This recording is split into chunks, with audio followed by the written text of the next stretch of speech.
Salam, perkenalkan nama saya Nana Prince Faot dengan NIM 14220250023. Di sini saya akan membuat video untuk memenuhi tugas akhir dengan mata kuliah layanan bimbingan dan konseling. Pada kesempatan ini saya akan menjelaskan salah satu strategi layanan dan bimbingan konseling, yaitu konseling individual. Yang pertama, pengertian konseling individual. Konseling individual adalah layanan bantuan yang diberikan oleh konselor kepada seorang konseli secara tatap muka dan bersifat pribadi. Layanan ini bertujuan membantu konseli memahami dirinya, memahami masalah yang dihadapi, serta menemukan solusi yang tepat untuk mengatasi masalah tersebut. Dalam konseling individual, hubungan yang terjalin antara konselor dan konseli harus dilandasi oleh rasa percaya, keterbukaan, dan saling menghargai sehingga proses konseling dapat berjalan dengan baik. Yang kedua, asas dalam konseling individual. Dalam pelaksanaan konseling individual, terdapat beberapa asas yang harus diperhatikan, yaitu yang pertama, asas kerahasiaan. Semua informasi yang disampaikan oleh konseli harus dijaga kerahasiaannya dan tidak boleh disebarluaskan tanpa izin. Yang kedua, asas kesukarelaan. Konseli mengikuti layanan konseling atas kemauan sendiri tanpa paksaan dari pihak lain. Yang ketiga, asas keterbukaan. Konseli dan konselor harus saling terbuka agar masalah dapat dipahami dengan baik. Yang keempat, asas kemandirian. Konseling bertujuan membantu konseli menjadi pribadi yang mandiri dalam mengambil keputusan. Yang kelima, asas keaktifan. Konseli harus aktif berpartisipasi selama proses konseling berlangsung. Yang keenam, asas kenormatifan.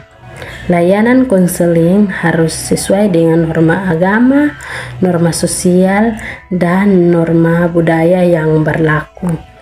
Yang ketiga, tujuan konseling individual. Tujuan konseling individual antara lain yaitu: pertama, membantu konseli memahami diri sendiri. Yang kedua, membantu konseli mengenali dan mengatasi masalah yang dihadapi. Yang ketiga, membantu mengembangkan potensi yang dimiliki. Yang keempat, membantu meningkatkan kemampuan mengambil keputusan. Yang kelima, membantu mencapai kehidupan yang lebih sehat dan sejahtera. Yang keenam, membantu konseli menyesuaikan diri dengan lingkungan sekolah, keluarga, maupun masyarakat. Yang keempat, manfaat konseling individual. Manfaat yang diperoleh dari layanan konseling individual adalah: yang pertama, membantu mengurangi beban pikiran dan tekanan emosional. Yang kedua, membantu meningkatkan rasa percaya diri. Yang ketiga, membantu memperbaiki hubungan sosial dengan orang lain. Yang keempat, membantu menyelesaikan masalah belajar, pribadi, sosial, dan karier. Yang kelima, membantu meningkatkan kemampuan pemecahan masalah. Yang keenam, membantu individu berkembang secara optimal sesuai potensi yang dimiliki. Yang kelima, tahap pelaksanaan konseling individual. Tahap awal. Pada tahap ini, konselor membangun hubungan yang baik dengan konseli. Konselor menciptakan suasana yang nyaman agar konseli merasa aman untuk menceritakan masalahnya. Kegiatan yang dilakukan pada tahap ini antara lain: Yang pertama, menyambut konseli dengan ramah. Yang kedua, menjelaskan tujuan konseling. Yang ketiga, menjalin hubungan yang baik. Yang keempat, mengidentifikasi masalah yang dialami konselor. Tahap yang kedua, tahap inti merupakan tahap utama dalam proses konseling. Pada tahap ini, konselor harus mengenali informasi secara mendalam, membantu konseling memahami penyebab masalah, membantu menemukan alternatif solusi, membimbing konseling dan menentukan keputusan yang tepat. Tahap ini memerlukan keterampilan mendengarkan, bertanya, dan memberikan umpan balik yang baik pada konselor. Yang ketiga, tahap akhir. Pada tahap akhir, konselor dan konseli bersama-sama menyimpulkan hasil konseling. Kegiatan yang dilakukan meliputi menyimpulkan hasil pembahasan, menentukan langkah tindak lanjut, memberikan motivasi kepada konseling, mengakhiri proses konseling dengan baik. Contoh kasus konseling individual.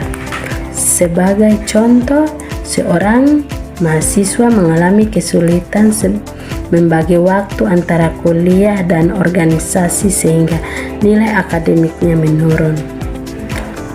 Melalui konseling individual, konselor membantu mahasiswa tersebut mengenali penyebab masalah, membuat jadwal kegiatan yang lebih teratur, menentukan prioritas, dan meningkatkan disiplin belajar.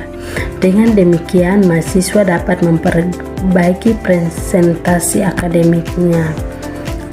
Pentingnya konseling individual dalam bimbingan dan konseling. Konseling individual sangat penting karena setiap individu memiliki masalah yang berbeda.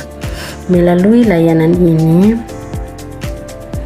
konseling memperoleh perhatian khusus sehingga masalah dapat dibahas secara lebih mendalam dan solusi yang diberikan lebih sesuai dengan kebutuhan konseling.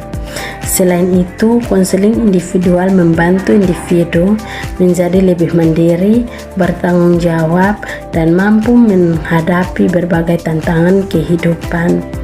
Kesimpulan, berdasarkan penjelasan yang telah disampaikan, dapat disimpulkan bahwa konseling individual merupakan layanan bantuan yang dilakukan secara tatap muka antara konselor dan konseli untuk membantu menyelesaikan masalah yang dihadapi. Konseling individual memiliki berbagai asas, tujuan, manfaat, dan terhadap pelaksanaan yang penting untuk mendukung perkembangan pribadi, sosial, belajar, dan karir individu.